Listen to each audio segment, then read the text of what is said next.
আজকের আলোচনার বিষয় হচ্ছে use of the right form of the verbs. আমরা দেখি ভার্বের ব্যবহার কিভাবে করতে হয়। তাহলে mind worth without past can not help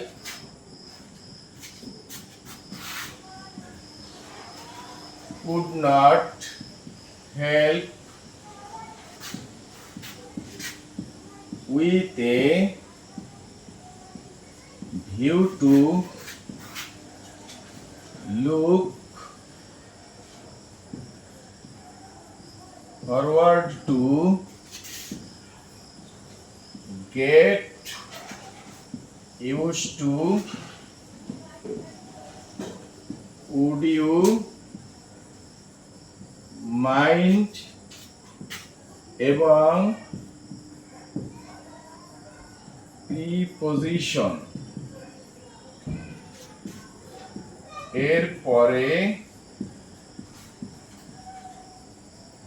verb আসলে ভার্বের সাথে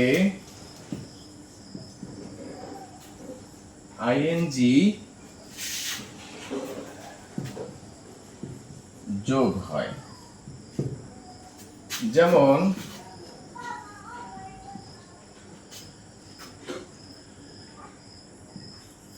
I had never thought of go to cinema.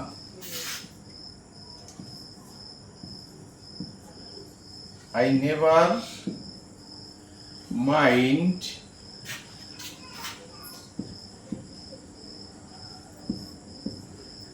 have a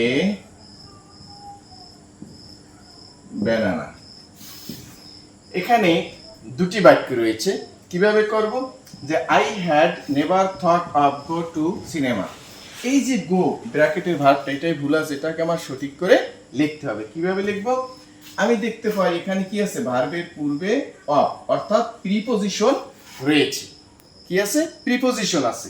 তাহলে আমরা রুলসে কি পড়ছিলাম যে mind worth without past can not help could not help with a view to look forward to get use to would you mind এবং preposition এরপরে verb আসলে ভার্বের সাথে আইএনজি যোগ হয়। তাহলে এই যে প্রিপজিশনের পরে ভার্ব আসলে কি হবে? ভার্বের সাথে আইএনজি যোগ হবে। তাহলে এখানে কি হবে আমার, যে আই হ্যাড নেভার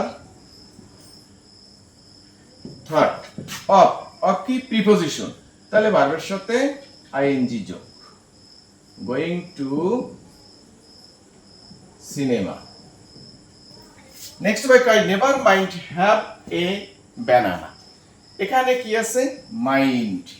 ভার্বটা আছে কিসের পরে? মাইন্ডের পরে। তো আমরা জানি এই যে মাইন্ড আছে, মাইন্ড থাকলে কি হবে? ভার্বের সাথে আইএনজি যোগ করতে হবে।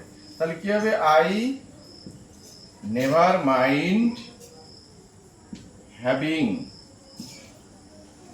Having a banana. এখন এখানে হ্যাভকে আমি কি করছি? আইএনজি যোগ করেছি। এখানে গোয়িং কি করছি? আইএনজি যোগ করেছি, কারণ এখানে প্রিপজিশনের পরে গো ছিল, তাই ভার্বের সাথে আইএনজি যোগ করছি। এখানে যে মাইন্ডের পরে ছিল কি? হ্যাভ, যার কারণে হ্যাভের সাথে আইএনজি কি হয়েছে? হ্যাভিং। তাহলে আমরা জানলাম যে mind worth without past can not help could not help with a view to look forward to get used to would you mind এবং প্রিপজিশন এর পরে ভার্ব আসলে ভার্বের সাথে আইএনজি যোগ হয়।